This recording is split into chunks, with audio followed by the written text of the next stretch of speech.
Hello guys, നമ്മൾ എണ്ണ കാച്ചാൻ വേണ്ടിയിട്ട് കുറേ സാധനങ്ങൾ എടുത്തു വെച്ചിട്ടുണ്ട്.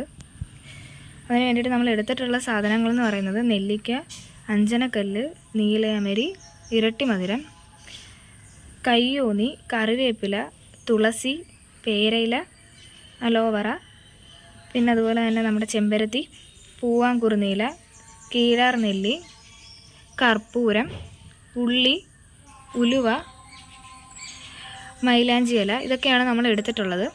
ഞാനിതെല്ലാം കൂടെ അങ്ങ് ഒന്നിച്ച് വെച്ച് പോയി കഴുകി എടുത്ത് വെച്ചേക്കുവാണ്. അതാണ് സെപ്പറേറ്റ് ഒന്നും കാണിക്കാഞ്ഞത്.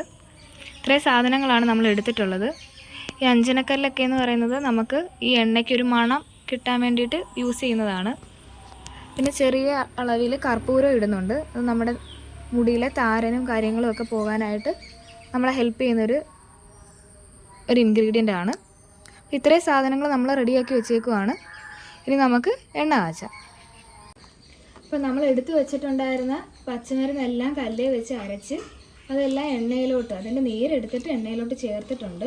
അപ്പോൾ ഇത് അടുക്കി വെടിക്കാതെ നമ്മളിങ്ങനെ ഇളക്കി കൊടുത്തുകൊണ്ടിരിക്കണം. അപ്പോൾ നമ്മൾ ഹൈ ഫ്ലെയിമിലാണ് വെച്ചേക്കുന്നത്. ഇനി ഇതിൻ്റെ തിള വന്ന് കഴിയുമ്പോഴത്തേക്കും നമുക്കത് ലോ ഫ്ലെയിമിലോട്ട് ആക്കണം. പിന്നെ പതുക്കെ ഇത് മണൽ പരുവാകുന്ന അതാണൊരു പരുവ് ഇതിൻ്റെ. ആ പരുവം വരെ നമ്മളിതിങ്ങനെ ഇളക്കി കൊടുക്കണം. നമുക്ക് വെയിറ്റ് ചെയ്യാം. ഇപ്പോൾ തിള വന്ന് തുടങ്ങിയിട്ടുണ്ട്. നല്ലപോലെ തിള വന്നു. ഇനി ഈ തിള നമുക്ക് നിൽക്കുന്ന പരുവമാണ് ഇതിൻ്റെ കണക്ക്. അതായത് ഈ വലിയ തിളകൾ മാറി കുഞ്ഞു കുമ്പളകൾ വരുമ്പോഴത്തേക്ക് ഇത് ഏകദേശം പരുവായതാണ് ഇതിൻ്റെ അർത്ഥം. ഓക്കെ, നമുക്ക് ഇത് ഇളക്കി കൊടുക്കാം. അടി പിടിക്കാതെ ചെയ്തുകൊണ്ടിരിക്കണം. അങ്ങനെ നമ്മൾ ഇതിൻ്റെ തിളയെല്ലാം മാറി ആ ബബിൾസ് എല്ലാം പോയിട്ടുണ്ട്. ഇപ്പം നോക്കിയാൽ അറിയാം മണൽ പരുവായിട്ടുണ്ട്. ഇതാണ് ഇതിൻ്റെ കറക്റ്റ് ആകുന്നു എന്ന് നമുക്ക് മനസ്സിലാകുന്നത് അപ്പോഴാണ്. ഇത് റെഡി ആയിട്ടുണ്ട്. അപ്പോൾ എല്ലാം ഓൾമോസ്റ്റ് എല്ലാം കഴിഞ്ഞിട്ടുണ്ട്. നമുക്കിനി കുറച്ച് അഞ്ചനക്കല്ലും കർപ്പൂരവും കൂടെ ഇതിനകത്തോട്ട് ഇടാം. ഇത് മണത്തിന് വേണ്ടിയിട്ടാണ് നമ്മൾ യൂസ് ചെയ്യുന്നത്. ഒരല്പമേ ആകാവുള്ളൂ.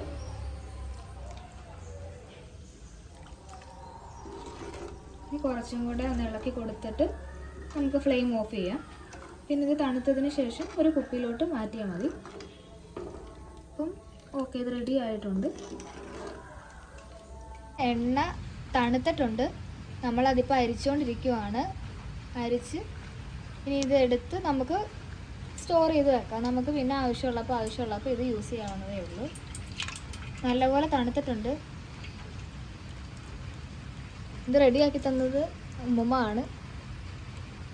ഉമ്മയുടെ ഓരോ നുറുക്ക് വിദ്യകളൊക്കെയാണ് ഞങ്ങൾ ഇതിനകത്ത് പ്രയോഗിച്ചിട്ടുള്ളത്.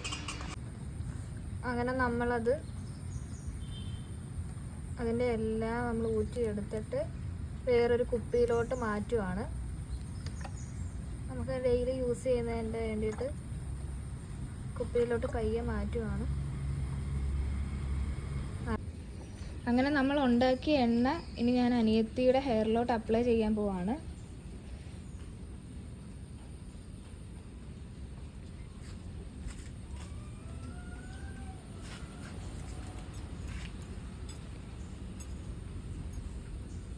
മുമ്പാണ് തേച്ച് കൊടുക്കുന്നത്. നല്ലപോലെ നമ്മൾ അപ്ലൈ ചെയ്യണം. അതുപോലെ ഈ എണ്ണ എടുത്തിട്ട് നമ്മൾ ബാക്കി വന്ന അതിൻ്റെ ആ കൊന്തും കാര്യങ്ങളൊക്കെ ഒരു കിഴിയാക്കിയായിരുന്നു.